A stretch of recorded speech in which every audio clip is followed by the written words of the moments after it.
Papa n'a pas baissé d'un ton lorsqu'il a lâché la nouvelle. Il a poussé l'enveloppe sur la table de la salle à manger comme s'il s'agissait d'un trophée et m'a dit « Nous avons donné ton livret. D'épargne mariage à ta sœur. Chloé mérite un vrai mariage, dans les règles de l'art. » La pièce est devenue glaciale. Ma mère, Béatrice, a hoché la tête en signe d'approbation. Ma sœur a arboré un sourire triomphant. Je n'ai pas pleuré. J'ai simplement tourné les yeux vers mon fiancé, Julien. Et quand il s'est levé de sa chaise, a sorti son téléphone et a demandé « Devrais-je leur expliquer ce que je fais réellement dans la vie ?» Ce sourire a disparu si brusquement qu'on aurait dit qu'une panne de courant venait de frapper la maison. Mais la vérité n'avait pas commencé à cette table. J'ai grandi dans une demeure bourgeoise où l'amour était toujours sous les projecteurs, et pour une raison que j'ignore, la lumière ne s'arrêtait jamais longtemps sur moi. Mes parents vouaient un culte à la réussite sociale, de la même manière que certaines familles pratiquent une religion. Tout était mesuré, exposé, vénéré. Les murs de notre appartement lyonnais en étaient la preuve. Chaque cadre mettait en avant une étape clé de la vie de Chloé, ses prix de concours d'éloquence, son admission en grande école de commerce, sa première promotion dans un cabinet d'audit. Prestigieux. Mes propres souvenirs vivaient dans l'ombre de ces cadres, silencieux et jamais célébrés. J'ai appris très tôt à évoluer dans cette maison sans trop en attendre. Je restais discrète. Bâtissant ma propre petite carrière de graphiste indépendante, et je prétendais ne pas remarquer à quel point les conversations tournaient systématiquement autour de la fille qui les rendait si. Dans la chambre juste en face de la mienne, ma grand-mère, Mamie Rose. Elle glissait des sablés encore chauds dans mes mains en me disant que cette douceur servait à compenser l'amertume. Car le monde n'était pas toujours juste. Elle apportait de la tendresse à une vie qui me semblait souvent rugueuse comme du papier de verre. Julien l'a rencontré avant de rencontrer n'importe qui. D'autres dans ma famille. Il s'était présenté avec un simple pull en cachemire et un jean usé, avec une bonté dans le regard que ma grand-mère a reconnue instantanément. Ils ont discuté pendant une heure ce premier jour. Quand il est parti, elle m'a serré le bras et a chuchoté « Il est plus solide qu'il n'en a l'air, ce petit. » Elle avait raison. Il n'essayait jamais d'épater la galerie. Il était simplement là, avec une force tranquille dont j'ignorais avoir besoin. Mes parents ne voyaient rien de tout cela. Pour eux, sa simplicité était synonyme d'insignifiance. Il posait des questions vagues sur son travail, mais seulement par politesse, comme on coche une case qu'on a déjà décrétée vide. Lorsqu'ils ne s'étalaient pas sur ses revenus, ils inventaient leur propre version d'eux. L'histoire, il manquait d'ambition, ils n'étaient pas à mon niveau. Ils ne m'ont jamais demandé à quel niveau, moi, je voulais être.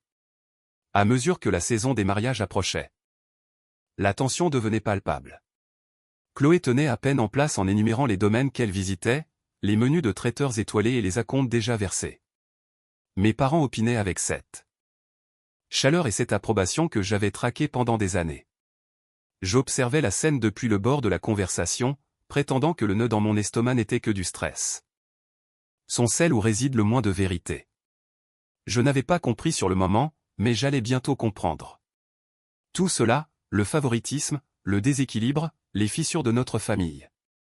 L'expression « un vrai mariage », si souvent qu'elle finissait par résonner comme un verdict gravé dans la pierre. J'essayais de ne pas m'en formaliser, mais chaque mention me donnait l'impression qu'une petite main me poussait hors de ma propre existence. Mon père n'arrangeait rien. Il jetait des regards à Julien avec ce sourire poli que les gens affichent lorsqu'ils sont convaincus d'être généreux. La stabilité est primordiale, a-t-il dit un jour en remuant son café comme si le rythme le calmait. Vous devriez réfléchir sérieusement avant de prendre des engagements que vous ne pourrez pas assumer financièrement. C'était présenté comme un conseil, mais le message était limpide. Il ne croyait pas que nous puissions voler de nos propres ailes. Il ne croyait pas que je puisse bâtir quoi que ce soit de durable avec un homme qui ne faisait pas étalage de ses succès. Chloé absorbait tout cela avec une joie éclatante et inconsciente. Elle s'asseyait sur le canapé pour décrire ses compositions florales, son excitation débordant tandis que mes parents se penchaient vers elle, suspendus à ses lèvres. Je restais silencieuse, les mains croisées sur les genoux, me demandant comment une famille pouvait faire de la place pour une fille avec tant de facilité tout en laissant l'autre s'écraser contre les murs. Le point de rupture a eu lieu à l'aéroport Saint-Exupéry. Ma grand-mère avait été invitée, du moins c'est ce que nous croyions, à se joindre à eux pour un court voyage de célébration sur la Côte d'Azur. Elle s'était habillée avec soin ce matin-là, lissant son chemisier avec un espoir qui me serrait la gorge. Mais au comptoir d'enregistrement, l'agent a froncé les sourcils, a tapé quelques touches sur son clavier et a déclaré. Il n'y a aucune réservation à ce nom. Mes parents ont échangé un regard rapide, de ceux qui ne durent qu'une seconde mais qui disent tout. Ma sœur fixait son téléphone. La main de ma grand-mère a tremblé légèrement alors qu'elle ajustait la bandoulière de son sac. C'est peut-être une erreur, a-t-elle murmuré. Mais il n'y avait pas d'erreur. Il n'y avait jamais eu de siège. Pour elle. Elle ne faisait pas partie de leur plan. L'humiliation ne se ressent pas de la même manière lorsqu'elle frappe quelqu'un que vous aimez. Elle est plus lourde, plus personnelle. Je l'ai senti m'atteindre comme un poids physique. Mes parents ont bafouillé des excuses, parlant de quiproquos, de malentendus ou d'oubli, mais aucune de leurs paroles n'atteignait ses yeux. Elle a simplement hoché la tête, a remercié l'agent et s'est écartée avec une dignité bien plus tranchante que toutes les excuses qu'ils auraient pu formuler. Je me tenais à côté d'elle, muette. Je n'ai pas pleuré là non plus. J'ai juste regardé Julien. Le bruit de l'aéroport est devenu un simple bourdonnement lointain. Quelque chose dans son expression a changé. Une colère froide. Une détermination inébranlable. Et c'est à ce moment précis que j'ai su que ce n'était pas un oubli. C'était délibéré. Mamie Rose n'a pas dit un mot sur le chemin du retour. Elle se tenait droite. Les mains sur les genoux, fixant la vitre tandis que le paysage urbain défilait. Toutes les quelques minutes, elle faisait un petit signe de tête, comme si elle était d'accord avec une pensée qu'elle seule pouvait entendre. Quand nous nous sommes garés devant chez elle, elle nous a remerciés avec un sourire si doux qu'il a brisé quelque chose en moi. Elle marchait lentement, avec précaution. Comme si sa déception pesait plus lourd que ce que ses os pouvaient supporter. À l'intérieur, la maison sentait la lavande et les vieux livres. Elle s'est dirigée directement vers la porte du jardin. Même pour une matinée. Le silence autour d'elle semblait fragile. Quand elle a fini par parler, sa voix était ferme. Ils ne m'ont pas oublié, Camille. Ils ont décidé que je n'étais pas nécessaire. Elle a arraché une feuille morte d'une tige, ses mains restant douces. Les gens se révèlent dans leurs petits choix. Et ceci était un choix. Je me suis assise à ses côtés, les genoux dans la terre. Je n'ai pas essayé de les défendre. Il n'y avait plus rien à défendre. Plus tard dans la soirée, pendant qu'elle préparait du thé, j'ai ouvert mon ordinateur portable. Une pensée obsédante me poussait à agir. Quelqu'un devait la protéger, même si ce quelqu'un n'avait jamais été moi auparavant. J'ai cherché tout ce que je pouvais trouver sur l'abus de faiblesse et l'exploitation financière des personnes âgées. Plus je lisais les définitions, les signaux d'alarme et les exemples, plus une clarté douloureuse s'installait. Ce n'était pas seulement l'histoire du billet d'avion. C'était la façon dont mes parents parlaient de ces économies, la façon dont Chloé plaisantait sur la réallocation des ressources. La façon dont les décisions étaient prises autour d'elle plus tôt qu'avec elle. Toutes les pièces du puzzle s'emboîtaient. Quand Julien est entré, il s'est arrêté derrière moi, lisant par-dessus mon épaule. « Tu penses qu'ils ont franchi la ligne » a-t-il demandé doucement. « Je pense qu'ils l'ont effacé il y a longtemps » ai-je répondu d'une voix qui m'a surprise par sa fermeté. Elle ne tremblait pas. Julien a posé une main sur mon épaule.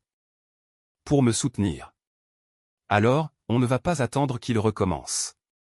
Le lendemain, nous avons rencontré une avocate spécialisée dans la protection des majeurs vulnérables. Elle nous a écoutés. Attentivement, a posé des questions précises et n'a pas scié quand j'ai décrit la scène à l'aéroport. Lorsqu'elle a exposé nos options, l'atmosphère dans la pièce a semblé basculer. Le pouvoir que j'avais senti m'échapper pendant des années revenait enfin à sa place. Discrètement, mais solidement. Au moment où nous avons quitté son cabinet, le plan était scellé. Et quand ma famille reviendrait de leur voyage parfait, ils ne trouveraient pas un accueil chaleureux. Ils feraient face aux conséquences. Ils ont atterri un jeudi après-midi, faisant rouler leur bagage dans le hall des arrivées avec cette confiance désinvolte propre à ceux qui croient que le monde pliera toujours devant eux. Mes parents semblaient détendus, bronzés, discutant des restaurants qu'ils avaient appréciés. Chloé marchait un peu devant, faisant défiler des photos sur son téléphone, sans doute déjà en train de choisir lesquelles publier sur Instagram. Il ne s'attendait pas à ce que quelqu'un les attende, mais Julien et moi nous tenions au bout de la barrière de sécurité, et à nos côtés se tenait l'avocate, calme, imperturbable. Tenant un dossier assez épais pour que le sourire de mon père vacille avant même qu'il ne nous atteigne. Ma mère a ralenti la première. « Camille, qu'est-ce que tu fais là ?» Ma grand-mère a fait un pas en avant, sortant de derrière nous. Elle avait insisté pour venir, non pas par colère, mais parce qu'elle voulait être présente, parce qu'elle voulait que sa voix compte enfin. Elle portait un gilet bleu marine et tenait son sac à main fermement devant elle. Les yeux de ma sœur ont fait l'aller-retour entre moi et l'avocate. « C'est quoi, ça ?» L'avocate a pris la parole d'un ton professionnel et neutre. « Je suis ici au nom de Madame Rose. Nous devons discuter de l'utilisation non autorisée de ses actifs ainsi que de l'incident survenu ici même à l'aéroport. » Le visage de mon père s'est décomposé. « Quel incident ?» Ma grand-mère a répondu calmement, « Celui où vous m'avez laissé sans billet. » Un silence de plomb s'est abattu.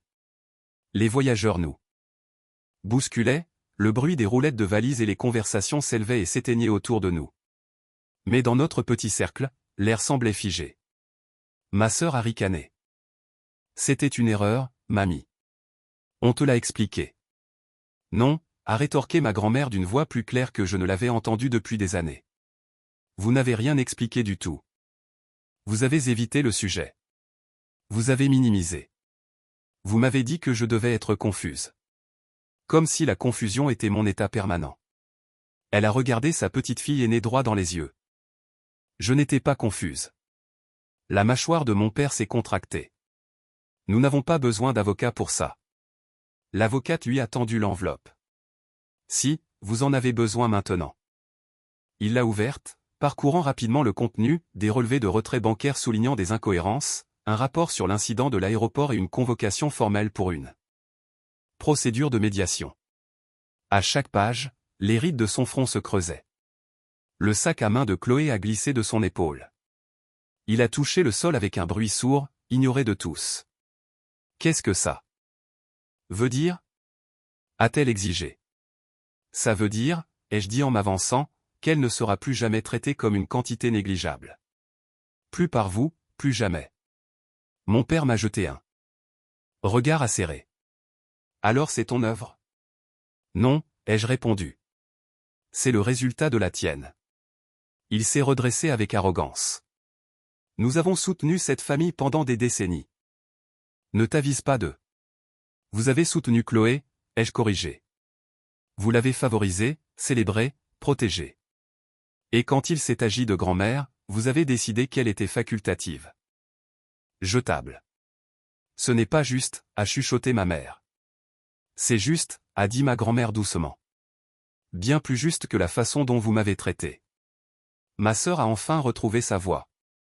Mais elle était cassante. Pourquoi agissons-nous comme des criminels? On t'a aidé avec tes factures. On gère tes comptes depuis des années. On te rendait service. Les yeux de ma grand-mère brillaient, non pas de larmes, mais de résolution. Vous gériez mes comptes parce que j'avais confiance en vous. Vous avez utilisé cette confiance pour financer vos propres projets. Mon père a éclaté, nous n'avons jamais rien pris qu'elle n'ait approuvé. L'avocate est intervenue, imperturbable. L'intention sera examinée durant la médiation. C'est le schéma global qui importe. Contrôle des finances, prise de décision sans consentement éclairé, exclusion lors de voyages. Ce sont des indicateurs d'exploitation financière. Le sang-froid de Chloé s'est brisé. C'est ridicule. Papa, dis-leur. Mais mon père fixait simplement les documents, sa morgue s'effondrant. Non pas par culpabilité, mais par peur des conséquences qu'il n'avait jamais imaginées. Ma mère s'est tournée vers Julien, cherchant un terrain plus souple. Tu la laisses déchirer notre famille. Julien n'a pas bronché. Je la soutiens pendant qu'elle protège quelqu'un qui méritait d'être protégé bien avant aujourd'hui. Ma sœur a lâché un rire nerveux. C'est donc ça? Tu joues au héros? Toi qui n'as même pas été capable de nous dire clairement ce que tu faisais comme boulot? Julien a expiré lentement. Tu as raison, a-t-il dit. Je ne l'ai pas fait. Ma sœur a levé les yeux au ciel. Bien sûr que j'ai raison. Tu le cachais. Non, a-t-il corrigé. J'étais sélectif sur les personnes à qui j'accordais ma confiance. Il a sorti son téléphone de sa veste. Il n'a pas élevé la voix. Il n'a pas cherché à impressionner. Il a simplement ouvert une page et l'a leur attendu. Voilà ce que je fais dans la vie. Chloé s'est penchée et son visage s'est décomposé. L'assurance a quitté ses traits comme une peinture rincée à grande eau. Toi. A-t-elle bégayé. C'est toi qui diriges cette plateforme. Il a hoché la tête une seule fois. Mon père a cligné des yeux frénétiquement. Mais tu avais dit que tu travaillais dans la tech. C'est le cas, a répondu Julien. Simplement pas de la manière que vous aviez supposé. Ma mère a porté la main à sa poitrine. Mais pourquoi ne rien avoir dit plus tôt? Parce que le succès n'excuse pas le manque de respect, a-t-il dit. Et le respect ne devrait pas dépendre du succès. Ma grand-mère a eu un léger sourire à ces mots. Mon père a tenté de se ressaisir, essayant de ramasser sa dignité comme un manteau déchiré. Faire intervenir des avocats, c'est extrême. Ce que vous avez fait était extrême, ai-je rétorqué. La laisser à l'aéroport était extrême. Utiliser ses économies sans qu'elle comprenne tout était extrême. Chloé a croisé les bras. Très bien. Vous voulez nous humilier? Félicitations. Ce n'est pas de l'humiliation. Ai-je dit calmement. C'est une demande de compte. L'avocate s'est rapprochée. Vous devrez confirmer une date pour la médiation. C'est obligatoire. La voix de ma mère a tremblé. Et s'il n'y a pas d'accord? Alors le tribunal tranchera sans votre avis, a répondu l'avocate. Un silence pesant s'est installé. Chloé a murmuré, Papa, fais quelque chose. Mais il ne pouvait rien faire. Pour la première fois de ma vie, mon père n'avait aucun levier, aucune stratégie, aucun discours préparé. Il a regardé ma grand-mère, non pas avec affection, mais avec la prise de conscience soudaine que le pouvoir qu'il exerçait sur elle s'était évaporé. Ma grand-mère a remonté son sac sur son épaule. Je rentre chez moi maintenant, a-t-elle annoncé. Camille va m'accompagner. Elle s'est détournée, et pendant un instant, je l'ai vue non pas comme une femme fragile, mais comme une femme redoutable, quelqu'un qui s'était enfin souvenu de sa propre valeur. Alors que nous nous éloignions, la voix de ma sœur s'est élevée derrière nous, se brisant sous le poids de conséquences qu'elle n'aurait jamais cru devoir affronter. Ça va tout gâcher. Julien a jeté un dernier regard en arrière. Non, a-t-il dit. Ça va tout révéler. Et c'est ce qui s'est passé. La médiation a eu lieu 6 semaines plus tard dans un bureau calme du centre-ville. Pas de robe de juge, pas de marteau dramatique, juste une longue table, un médiateur neutre et le poids des choix passés enfin exposés à la lumière. Ma grand-mère était assise à mes côtés, les mains jointes, la voix assurée alors qu'elle confirmait chaque détail, les retraits qu'elle ne comprenait pas tout à fait, le voyage promis, l'humiliation de l'aéroport qu'elle ressentait. Encore au plus profond de ses os. Mon père a tenté de justifier. Ma mère a tenté d'adoucir. Ma sœur a tenté de nier. Mais les faits étaient têtus et le médiateur n'a pas fléchi. À la fin de la séance, les fonds de ma grand-mère ont été restaurés.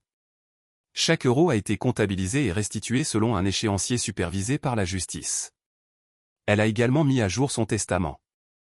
Discrètement et sans cérémonie, écartant ce qu'il avait traité comme une contrainte plutôt que comme un membre de la famille. Elle ne l'a pas fait par vengeance. Elle l'a fait pour protéger ça. Sur le rebord de sa fenêtre. Elle semblait plus légère debout sous le soleil, comme si ses épaules s'étaient enfin relâchées après des années à s'effacer pour maintenir le calme familial. Quant à moi, quelque chose a changé. Je me suis inscrite dans un programme d'aide aux personnes âgées, apprenant à soutenir ceux qui ne savent pas toujours comment élever la voix pour se défendre. J'y ai trouvé un sens, le début de quelque chose que j'aurais dû faire il y a longtemps. Et encore aujourd'hui, quand je passe devant le jardin de ma grand-mère et que je la vois tailler un rosier. Je repense à cette question que je vous pose maintenant, avez-vous déjà dû protéger quelqu'un contre sa propre famille? Finalement, j'ai appris que le véritable amour n'exige pas le silence. Et que la famille ne se définit pas par ceux qui partagent votre nom, mais par ceux qui sont là quand ça compte vraiment. Ma grand-mère a retrouvé sa voie. J'ai trouvé la mienne en me tenant à ses côtés. Et la vérité que nous avons mise au jour n'a pas détruit nos vies. Elle les a reconstruites sur une base honnête. Si cette histoire vous a touché, dites-moi d'où vous m'écoutez et partagez votre propre expérience. Avez-vous déjà dû poser une limite ferme avec votre famille?